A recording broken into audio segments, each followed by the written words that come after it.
भारत की पहली महिला प्रधानमंत्री इंदिरा गांधी जी के बारे में हम सभी जानते हैं। हम जानते हैं उनके फैसलों को, उनके दृढ़ संकल्प को और उनकी देशभक्ति को। लेकिन आज हम बात करेंगे इंदिरा गांधी और जयपुर की रानी गायत्री देवी के बारे में। महारानी गायत्री देवी और इंदिरा गांधी एक साथ शांति निकेतन में पढ़ा करती थी, लेकिन इन दोनों के बीच जंग की दास्तान काफी पुरानी है। इंदिरा गांधी के बारे में तो सभी जानते हैं, तो चलिए बात करते हैं गायत्री देवी के बारे में। गायत्री देवी का बचपन का नाम आयशा था और उनका जन्म 23 मई 1919 को महाराजा जितेंद्र नारायण भूप बहादुर के घर हुआ था। गायत्री देवी की पढ़ाई शांति निकेतन और स्विट्जरलैंड में हुई थी। बचपन से उन्हें खेल कूद का काफी शौक था। गायत्री देवी बहुत ही खूबसूरत थी और ऐसा कहा जाता है कि महाराजा मानसिंह ने अपनी पहली मुलाकात पर ही उनके सामने शादी का प्रस्ताव रखा और 9 मई 1940 को गायत्री देवी से शादी कर ली। शादी के बाद लंदन में पली बड़ी गायत्री देवी जब जयपुर पहुंची तो राजस्थान के रीति रिवाजों के हिसाब से खुद को ढालना उन्हें बेहद मुश्किल लगा। उन्हें पर्दा प्रथा से बेहद नफरत थी। जयपुर राजघराने के रूढ़िवादी रिवाजों की परवाह किए बगैर महारानी ने अपनी जिंदगी को अपनी शर्तों पर जिया।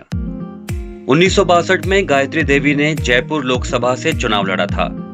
उन्होंने 2,46,516 में से 1,92,909 वोट हासिल कर बड़ी जीत हासिल की थी। गायत्री देवी को स्वतंत्र पार्टी से टिकट दिया गया था, जो कि राजगोपालाचारी की पार्टी थी। ये पार्टी कांग्रेस की उम्मीदवार श्रद्धा देवी के लिए बहुत बड़ा चैलेंज साबित हो रही थी। सुप्रसिद्ध राइटर खुशवंत सिंह के मुताबिक इंदिरा गांधी संसद में अपने से ज्यादा खूबसूरत महिला को बर्दाश्त नहीं कर पाती थी। एक बार तो उन्होंने गायत्री देवी का भरी सभा में अपमान भी किया था। संसद में गायत्री देवी का होना इंदिरा गांधी के लिए बहुत बड़ी एम्बैरेसमेंट का काम करता था। बचपन से इंदिरा गांधी और गायत्री देवी साथ साथ थी। तब से इंदिरा को गायत्री की खूबसूरती और शोहरत से परेशानी थी। 1962 में लोकसभा चुनाव जीतने के बाद ये दायरा और बढ़ गया।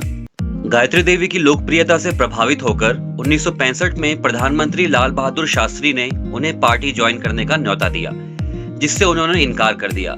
वे स्वतंत्र पार्टी से चुनाव लड़ी और 1967 में भारी वोटों से जीत हासिल की, लेकिन बाद में मालपुरा विधानसभा सीट से उन्हें हार का सामना करना पड़ा। वहीं दूसरी ओर भारतीय संविधान में 26वें संशोधन के जरिए राजाओं को मिलने वाली रकम एक झटके में खत्म कर दी गई। इस रकम को प्रीवी पर्स कहा जाता था। प्रीवी पर्स इन राजाओं के भारतीय संघ में शामिल होने की एवज में दिया जाता था।